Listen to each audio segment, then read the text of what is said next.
bismillahi irrahmani irrahim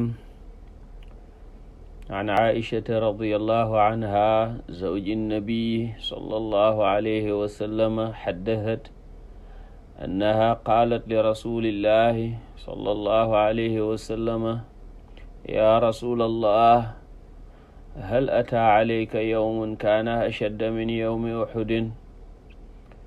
suñu yaay ndey Aïchatu radiyallahu anha kii soxnaay suñu sang mawlaana rasulillahi sallallahu alayhi wa sallam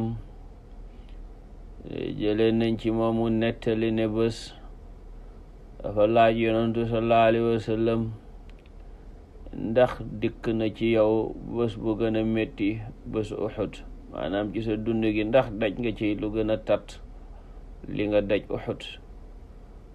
Uhud xam nga ne yonantu sallallahu alayhi wa sallam ci lañ ko xaañ damu ci bëñam, seytaane yuuxu ne yonant Muhammad deena sallallahu alayhi wa sallam, waaye mu wane ci njàmbaar goo xam ne tax na yéeféer ya daw lañ bëggoon amuñ ko. fa qaala yonantu sallallahu alayhi wa sallam wax ko ne ko kay laqad laqiitu min qawmiki, dajee naag lu métti jógee ci saw nit. mu ngi ci jublu Quraysh ak ña wër Quraysh.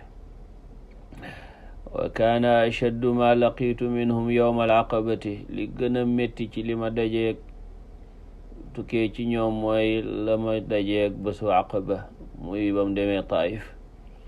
id aradtu nafsi ala bni abdi yaliil bni abdi kulaalin, ba ma gaaralee sama bopp ca doomi abdi yaliil doomi abdi kulaal njiiti Taif. falam yujibni ila ma aradtu, tontuwut ma jëm ca la ma namm, mooy woo kanaa ko ci lislaam mu bañ. waaye yamuñ ca, lu ne def nañ ko ko. fantalaqtu wa ana mahmumun ala wajhi falam astafiq illa bi qarni thaalibi. ma jógee fa fekk maa ngi ànd ak njàqare, am ñu ngi ma blessé, waxuma la physiquement rek waaye émotionnellement. xiwuma lu dul ca qarnu thaalib, barab la ca biti Taif. fa rafactu ra'si, ci noonu rek ma yëgati sama bopp. fa ida ana bi saxaabatin qad adallatni, ndekete niir ak ma tiim. fa nadartu fa ida fiha jibrailu alayhi salaam, ma xool fekk jibril la ca ne. fa naadaani mu wooma.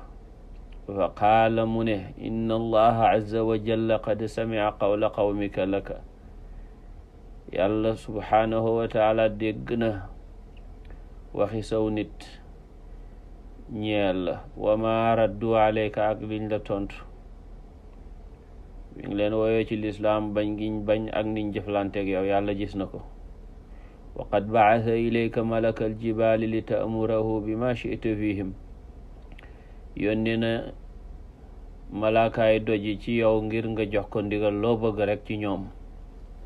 qaala fa naadaani malakul jibaali wa sallama alayya, yonentu sallallahu alayhi wa sallam ne malaaka mi yore doji wooma daal di ma nuyu. summa qaala, topp mu ne yaa Muhammad, yow yonentu yàlla Muhammad alayhi salaatu wassalaam, daw privilège gisanteeg yonentu ba di ko xoo. inna allaha qad sami'a qawla qawmika laka, yàlla dégg na waxi saw nit ñeel la. wa ana malakul jibaali, maay malaaka mi yore commande doji. faqad ba'athani rabbuka ilayka li ta'murani bi amrika, yàlla yónni na ma ci yow ngir nga jox ma ndigal. fa ma shi'ta, loo bëgg. boo bëggee atbaqtu alayhimul akhshabayni, ñaari doj yi nga xam ne ñoo leen seq, bu la soobee ma tàncale leen ñoom ñaar ci seen kaw. fa qaala lahu rasulullahi, yonentu sallallahu alayhi wa sallam ci yërmande ju bari ja ne balli fi nekk arjo, dama yaakaar tey ñaan an yuxrija allahu taala min aslaabihim, yàlla génne ci seeni ndigg man yacbudullaha waxdahu, koo xam ne yàlla rekk lay jaamu laa yushriku bihi shay'an du ko booleeg dara. rawaahu muslim, hadis ji muslim man ko solo ci buntu bim tuddee baabu ma laqiya nabiyu sallallahu alayhi wa sallam min adal mushrikina wal munafiqin, li yonantu dajeek ci loru mushrikin yeeg naafiq yi. aka bëri yërmande kaar, aka rafet xol kaar, aka am ñeewante kaar. lim daj yëpp terewul ma ngay wutal ña koy lor ngant di ñaan yàlla mu dundal leen ba ñoom buñ nanguwut sax seeni doom nangu teraanga njim indi. yal nañ yàlla may xolam bi sallallahu alayhi wa sallam. wa sallallahu ala sayyidina muhammadin wa ala alihi haqqa qadrihi wa miqdaarihi al-azim.